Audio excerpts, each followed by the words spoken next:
जोहार गे ᱤᱧ ᱥᱩᱱᱫᱚᱨᱢᱚᱱ ᱦᱮᱢᱵᱨᱚᱢ ᱩᱲᱤᱥᱥᱟ ᱵᱷᱚᱸᱡᱽ ᱫᱤᱥᱚᱢ ᱱᱚᱜᱼᱚᱭ ᱱᱟᱦᱟᱜ ᱜᱟᱯᱟ ᱢᱮᱭᱟᱝ ᱜᱮ ᱥᱮᱴᱮᱨᱮᱱᱟ ᱥᱚᱨᱚᱥᱚᱛᱤ ᱧᱩᱛᱩᱢᱟᱱᱤᱡ ᱢᱤᱫ ᱢᱩᱨᱛᱤ ᱠᱚ ᱵᱚᱸᱜᱟᱭᱟ ᱥᱠᱩᱞ ᱟᱨ ᱛᱤᱱᱟᱹᱜ ᱜᱟᱱ ᱪᱚᱝ ᱥᱳᱥᱟᱞ ᱣᱟᱨᱠᱟᱨ ᱠᱚ ᱦᱩᱭᱮᱱ ᱛᱤᱱᱟᱹᱜ ᱜᱟᱱ ᱥᱚᱝᱜᱚᱴᱷᱚᱱ ᱠᱚ ᱦᱩᱭᱮᱱ ᱡᱚᱛᱚ ᱜᱮᱠᱚ ᱞᱟᱹᱭᱮᱜᱼᱟ ᱵᱤᱨᱳධᱮᱜᱼᱟ ᱢᱮᱱᱠᱷᱟन ᱜᱤᱫᱽᱨᱟᱹ ᱠᱚᱨᱮᱱ ᱜᱟᱨᱰᱤᱭᱟᱱ ᱠᱚ ᱯᱟᱞᱮᱱᱚ ᱚᱱᱟ ᱵᱟᱭ ᱠᱟᱱᱦᱮᱲᱟᱵᱚᱱ ᱠᱟᱱᱟ ᱞᱩᱛᱩᱨ ᱨᱮ ᱯᱟᱞᱮᱱ ᱵᱟᱭ ᱵᱚᱞᱚᱣᱟᱵᱚᱱ ᱠᱟᱱᱟ ᱟᱨ ᱦᱟᱛᱟᱝ ᱨᱮᱦᱚᱸ ᱯᱟᱞᱮᱱ ᱵᱟᱝ ᱵᱟᱹᱭᱥᱟᱹᱣ ᱠᱟᱱᱟ ᱟᱵᱚ ᱚᱱᱟ ᱡᱩᱫᱤ ᱜᱤᱫᱽᱨᱟᱹ ᱵᱟᱵᱚᱱ ᱢᱟना ᱠᱚᱣᱟ ᱵᱟᱵᱚ ᱞᱟᱹᱭ ᱵᱩᱡᱷᱟᱹᱣ ᱟᱠᱚ ᱠᱟᱱᱟ ᱟᱞᱚ ᱵᱟᱵᱟᱣᱟᱜ ᱵᱚᱸᱜᱟ ᱫᱚ ᱵᱟᱝ ᱠᱟᱱᱟ ᱢᱮᱱᱛᱮ ᱮᱱᱠᱷᱟᱱ ᱟᱵᱚ ᱞᱮᱠᱟᱱ ᱞᱮᱞᱦᱟ ᱠᱚ ᱟᱨ ᱱᱚᱣᱟ धरती और कोई बना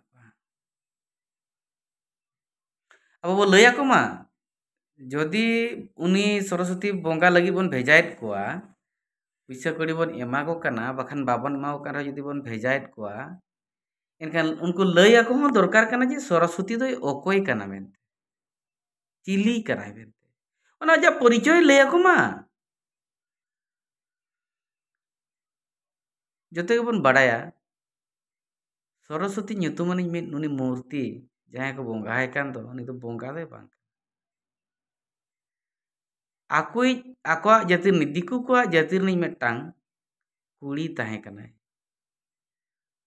ब्रह्मा हाराम मिज हपन एरा जहां को जदि गीता को पे पढ़ावा कत खान मापे बड़ाई गे और बांग पढ़ाव को तो पढ़ाव बड़ाई खान बड़ाई गया और बाम पढ़ाव खान चेकम बड़ाया तो एन रहे होना कथा इन लय तबना और सोशल मीडिया को पे नेल बड़ाय गया पाले एटा गमके को लय गया बर्मा nyutum हारामानी बर्मा हाराम मान nyutumaनी मिद इया हपन एरा कान ताया उनी सरस्वती अड़ी चरकाय अड़ी गे नापाय तायम दो हरा जुवनेन खाने उनी बर्मा दो उनी अजीज हपन एरा गे बापला के दियाय माने उनी साला हड़मो सगै तकिन ताहेना अकिना मिलन हुईना बड़ाय गए पे अब समाज रे जहां कुड़ी जुदी आज बाबा साला सगै ताहेना माखान जहां आपात जुदी आज हपन एरा साला सगै होइना एनखान उनी कुड़ी गिद्रा तो चिली बोन मेताया बड़ाय गए पाले जहां लेका बिन आपातते माने चेद आपात बाबा दो बनुया इखान ओका करे खना जो ओजरा आगु कते आजे पेरेज हड़मो एनते गिद्रा आयोयनाय उनी गिद्रा तो एनखान चिली बोन मेताया विधवा अपन बड़ाय गए पे उनका गे एनखान नुईमा आज बाबा ठेन के जावायनाय आज बाबा साला गे हड़मर नांग रस्का सगै दोहो किया उनी चिली बोन मेताया उनी तो बन मेताया एंगा मेम जहां बाको एगेर बड़ाया एंगा मेम बन मेताया उनी तो एंगा मेम हपन कनाय एंगा मेम रे डेफिनेशन हुयु कना अमी माने आम दो कनाम आम आयो माने आम आयो जगह रे आम मेनामा आम दो कनाम आम आयो ओना हा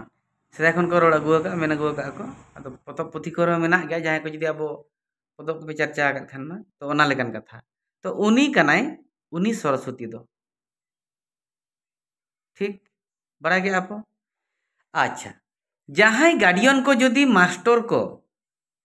गमके तेको सार तेको को माचेत को गमके एरा को माचेतनी को जदि उनको गार्डियन को अवगत को नोआ चेतान ते गार्डियन को मेना ओकोय माना कना देला से आले मेना का ले आले ले रोड़ा ए बोया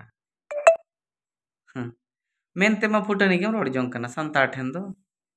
संतार पोसड़ा दो अलगा गया ओकोय मेना ओकोय संगठन मेना इकन नितो जे उनको गिद्रा को जहां चाकरी लगी कोटाय ओचोगेआ हिंदू धर्म रे बन सड़बलोग कन खातिर तो एसटी कोटाय ओचोगेआ ओना खातिर ओचोगेआ संविधान रूल जहां लैया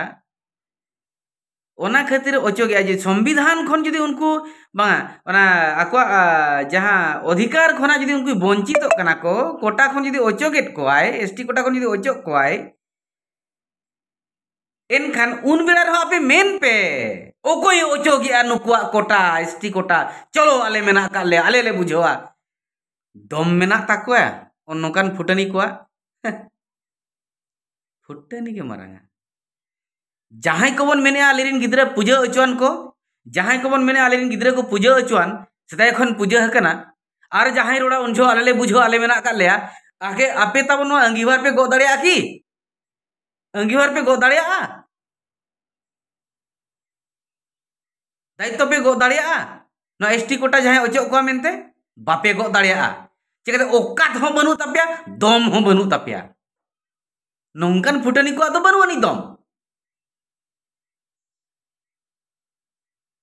आपे उइहर पे तबन निजोरिन गिद्रा फ्यूचर निजोरिन गिद्रा संवैधानिक अधिकार अब गार्डियन के बन नष्ट गिडी का कना